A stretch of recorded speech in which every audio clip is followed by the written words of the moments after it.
So friends यहाँ पर ये बोल रही है कि कल मैं 7:30 बजे उठी। इसे इंग्लिश में बोलेंगे yesterday I woke up at 7:30। 7:30 मतलब 7:30 बजे। बता रही है कि यस्टरडे यानी कल आई वोक अप एट 7:30 मैं 7:30 बजे उठी। मैं नहाई और उसके बाद मैंने नाश्ता किया। इसे इंग्लिश में बोलेंगे I had a shower and afterwards मतलब उसके बाद। बता रही है कि I had a shower and afterwards I had breakfast, यानी मैं नहाई और उसके बाद मैंने नाश्ता किया।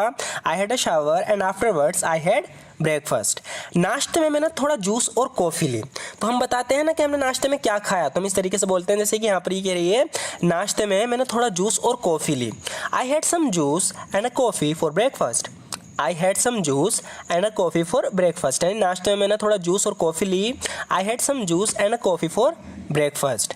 नाश्ते में मैं आमतौर पर केवल फल खाती हूँ। ये बता रही है कि for breakfast I usually only eat fruit.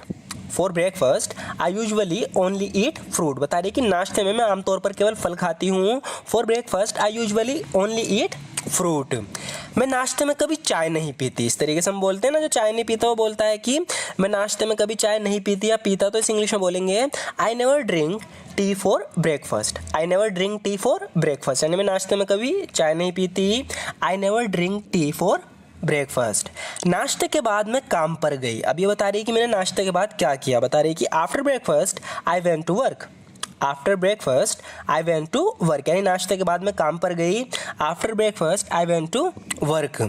मैं 9 बजे ऑफिस पहुंची। बता रही है कि I go to the office at 9 o'clock। I go to the office at 9 o'clock, यानी मैं 9 बजे ऑफिस पहुंची। I go to the office at 9 o'clock। मैंने 9 बजे से 1 बजे तक काम किया। बता रही है कि वहाँ पर मैंने I worked from 9 o'clock to 1 o'clock। I worked from 9 o'clock to 1 o'clock, यानी मैंने वहाँ पर 9 बजे से 1 बजे तक काम किया। I worked from 9 o'clock to 1 o'clock। और फिर मैं अपने साथियों के साथ कॉफ़ी पीने गई, यानी काम के बीच में अपने साथियों के साथ कॉफ़ी पीने गई। बता रही है कि एंड देन और फिर I went out for a coffee with my colleagues. And then I went out for a coffee with my colleagues, यानी फिर मैं अपने साथियों के साथ कॉफ़ी पीने गई। फिर हम काम पर वापस चले गए, यानी कॉफ़ी पीने के बाद बता रही है कि then we went back to work. Then we went back to work, यानी फिर हम काम पर वापस चले गए। Then we went back to work. अंत में यानी फाइनली मैं 3 बजे ऑफिस से निकली, काम ख़त्म करके। बता रही है कि finally I left the office eight 3। Finally I left the office eight 3, यानी अंत में मैं 3 बजे ऑफिस से निकली। फाइनली मैं 3 बजे ऑफिस से निकली। Finally I left the office eight 3। मैंने दोपहर का खाना अपनी दादी के घर खाया। इसे इंग्लिश में बोलेंगे I had lunch in my grandmother's house. I had lunch in my grandmother's house, यानी मैं दोपहर का खाना अपनी दादी के घर खाया। I had lunch in my grandmother's house. दोपहर में मैं अपनी छोटी बहन को स्कूल से लेने गई। सो फ्रेंड्स, इंग्लिश में हम इस तरीके से बोलेंगे in the afternoon I went to pick up my younger sister from school. In the afternoon I went to pick up my younger sister from school, यानी दोपहर में मैं अपनी छोटी बहन को स्कूल से लेने गई। In the afternoon I went to pick up my younger sister from school. फिर मैंने घर की बस ली। हम बताते हैं ना कि फिर मैंने घर की बस पकड़ी। इस इंग्लिश में बोलेंगे then I took the bus to my house.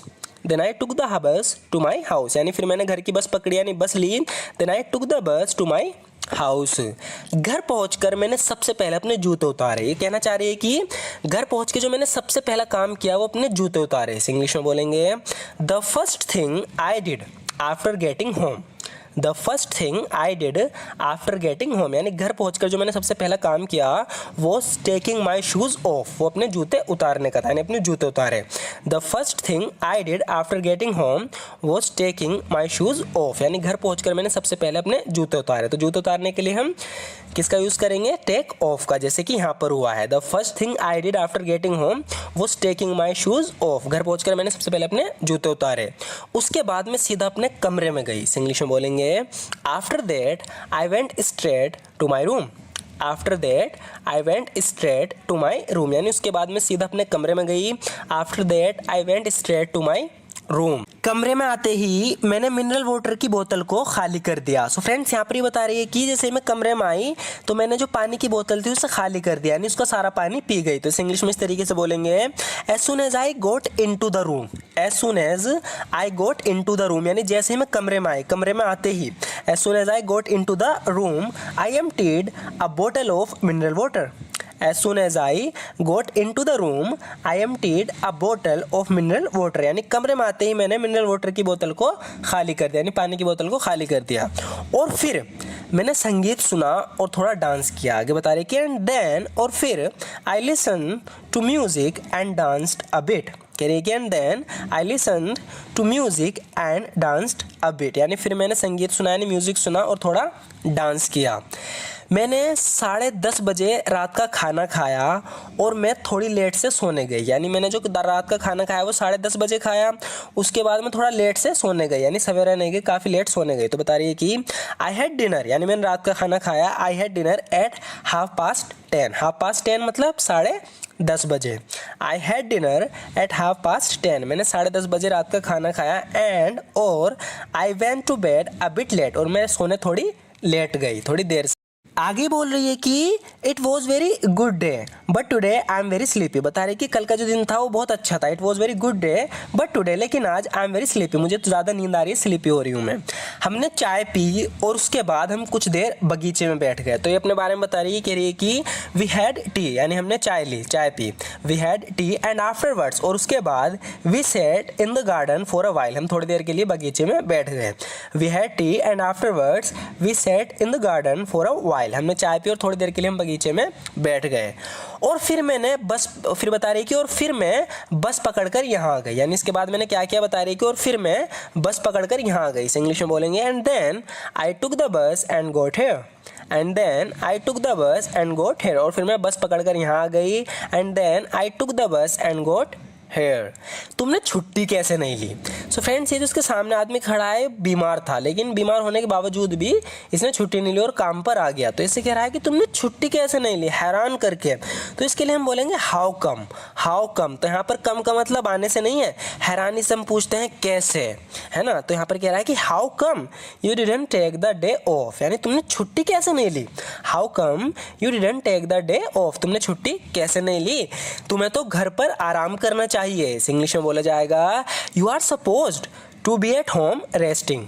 You are supposed to be at home resting. यहाँ पर हम शुड का यूज़ करके बोल सकते हैं, लेकिन यहाँ पर इसे कहने का मतलब है कि तुमसे उम्मीद की जा रही है, उम्मीद की जाती है कि तुम घर पर रहो, आराम करो, क्योंकि बीमार हो। इसलिए कह रहा है कि you are supposed to be at home resting, यानी तुम्हें घर पर आराम करना चाहिए। उसे मनाना तो मेरे बाएं हाथ का खेल है। इसे बोलेंगे, convincing him is a child's play for me. Convincing him is a child's play for me, यानी उसे मनाना तो मेरे बाएं हाथ का खेल है, बच्चों का खेल है। तुम पहले की तुलना में थोड़े बेहतर लग रही हो। तो ये पहले बीमार थी, अब थोड़ी ठीक हो रही है। तो कह रहा है कि you seem a little better than you were before. You seem a little better than you were before, यानी तुम पहले की तुलना में थोड़ी बेहतर लग रही हो। You seem a little better than you were before. दूध इतना भी गर्म नहीं है कि तुम पी नहीं सकती। यहाँ पर अपनी लड़की को दूध पिला रही है, कह रही कि the milk is not that hot you can't drink. The milk is not that hot you can't drink, यानी दूध इतना भी गर्म नहीं है कि तुम पी नहीं सकती। The milk is not that hot you can't drink.